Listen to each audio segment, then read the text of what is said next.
جو سب سے بڑا چیلنج ہے ہمارے لیے، ان لوگوں نے یہ طے کیا ہے کہ 2030 تک یہاں پر جو ہندو ذہن راشٹر بنانا ہے، صرف راشٹر قانون میں نہیں بنانا ہے، بلکہ یہاں کے سارے لوگ اسی رنگ میں کیا ہو جانا ہے، رنگ جانا ہے۔ اس وقت سب سے بڑی پریشانی یہ ہے کہ ہمارے بچے ایمان پر باقی رہیں گے یا نہیں رہیں گے۔ ہم اسکولوں کو بھیج رہے ہیں، ہم ان کی طرف توجہ نہیں کر رہے ہیں، ہم دیکھ نہیں رہے ہیں، اور آپ کو بتاؤں کہ آپ کے بچے جا رہے ہیں اور جانے کے بعد صبح سے شام تک کفر سن رہے ہیں، کفر بول رہے ہیں، کفر کے اعمال کر رہے ہیں۔ 40 دن آدمی جماعت میں بلا کر لے جاتے ہیں، ایمان بولنے کرانے دیتے ہیں، ایمان سننے کراتے ہیں، ایمان کرنے کراتے ہیں، تو آدمی کی حالت کیا ہونے لگتی ہے، دینی بن جاتی ہے۔ اگر LKG سے بچہ شروع کر کے 10th اسٹینڈرڈ تک مسلسل کفر سنے، کفر بولے، کفر دیکھے، کفر کرے، تمہارا بچہ ایمان میں باقی رہ جائے گا کہ لو۔ بنگلور میں میرا ایک اسکول ہے، میں نے 3 جنوری کو امبیڈکر ہال میں نے اپنا اینیول ڈے کیا۔ اس سے پہلے اس اینیول ڈے کی تیاری کے لیے ہال کو انسپیکشن کرنے کے لیے 2 دن گیا۔ اس سے پہلے 2 دن پہلے 2 تاریخ کو بھی ایک اسکول کا فنکشن ہو رہا تھا، اینیول ڈے ہو رہا تھا۔ 1 تاریخ کو بھی ایک اسکول کا اینیول ڈے ہو رہا تھا۔ میں دیکھنے کے لیے اندر گیا، 90% مسلمان بچے برقع اوڑھ کر آڈینس اپنے بچوں کو دیکھنے کے لیے آئے ہیں، اور وہاں پر پوجا کر رہے ہیں بچے، اور ہمارے پیرنٹ تالیاں مار رہے ہیں۔ وہ اسکول والے کرا رہے ہیں، وہ اس کو بات چھوڑ دو، اسکول بھی مسلمانوں کی اسکول ہے، اسکول بھی کس کی ہے، مسلمانوں کی اسکول ہے۔ اور آڈینس ایسا لگ رہا تھا کہ جمعہ ہو رہا ہے، وہاں پر سب ٹوپیاں پہن لے کوئی بیٹھے ہوئے تھے، سب برقعے پہن لے کر بیٹھے ہوئے تھے، وہ برقعے بھی پہن لے کر بیٹھے ہوئے تھے جس میں ناخن بھی نہ دکھے، لیکن ان کے بچے پوجا کر رہے ہیں اور کیا مار رہے ہیں۔ اب سوچ لو کہ یہ حالت ہوگی تو 10-12 سال کے بعد اس ملک کے اندر حالات کیا ہونے والے ہیں۔ ہم کہہ رہے ہیں کہ واٹس ایپ پہ ڈالتے ہیں فلاں بچی کیا کر رہی ہے، رجسٹر میرج ہو جا رہی، کچھ دیکھو۔ یہ تو ابھی بارش سے پہلے کی جو رمجم جھڑی جسے بولتے ہیں وہ ہے۔ 12 سال کے بعد ابھی یہ سلیبس پورا یہ ہونے کے بعد جو تمہارے محلوں میں تمہارے گھروں میں ہوگا تم اندازہ نہیں لگا پاؤ گے۔ ایک بات آپ سب کو میں بتاتا ہوں، آج 2 باتیں آپ کو بتا کر جاؤں گا۔ اللہ تعالی ہم کو سمجھ کی توفیق نصیب فرمائے۔ خود اپنی نسل کی فکر کرو، اپنے بچوں کی فکر کرو، ڈاکٹر بنو۔ میں 56 اسکول چلاتا ہوں الحمدللہ پورے ہندوستان میں، تاکہ ہمارے بچے ڈاکٹر بنے، انجینئر بنے، ماڈرن ایجوکیشن میں آگے آئے۔ میں اس کا داعی ہوں۔ میں کہہ رہا ہوں آپ کو، صرف ڈاکٹر، صرف انجینئر یہ تمہاری فکر ہے تو یاد رکھ لینا، ڈاکٹر تو انہیں بن جائے گا، ایمان میں باقی نہیں رہے گا، خون کے آنسو رونا پڑے گا۔ وہ انجینئر تو بن جائے گا۔ ایک بچی ایک غیر مسلم کے پیچھے بھاگ گئی،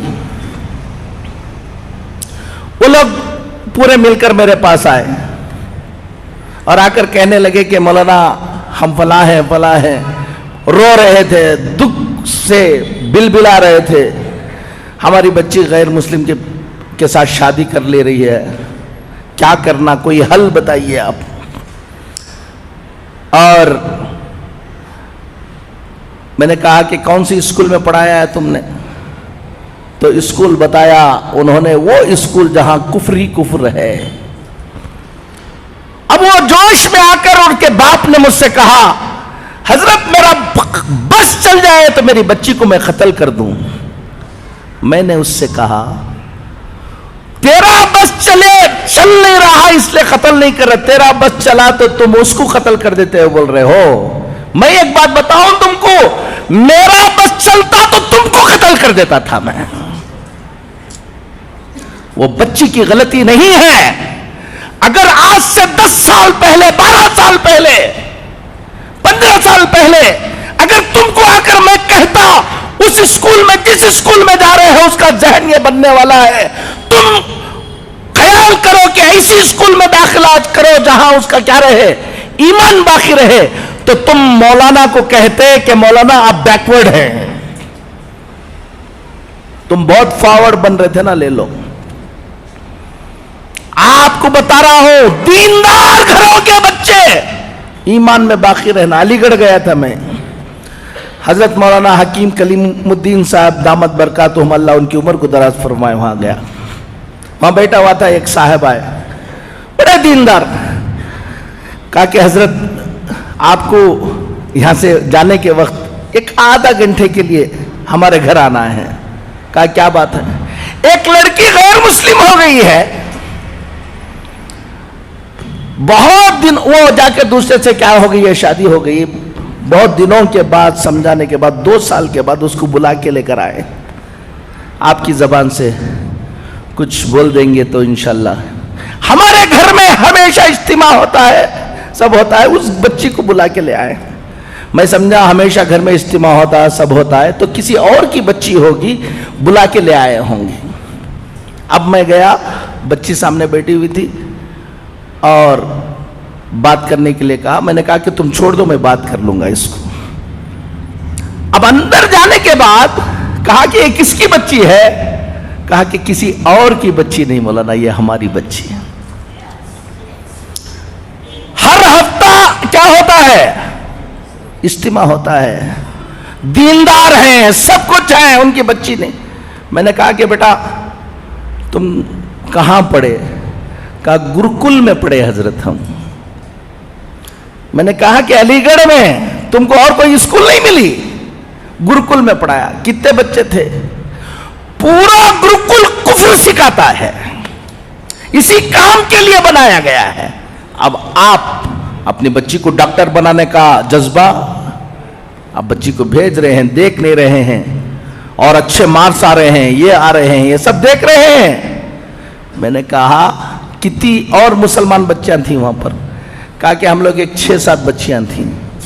کیا کیا پروگرام ہوتے تھے, کیا کیا, اب پورا بتایا. میں نے ان کو بلا کر بتایا ہفتے میں 1 مرتبہ تم گھر میں بٹھا کر اس بچی کو اجتماع سنا رہے تھے, اور صبح کو اٹھے تو شام تک وہ کفر سنا رہے تھے.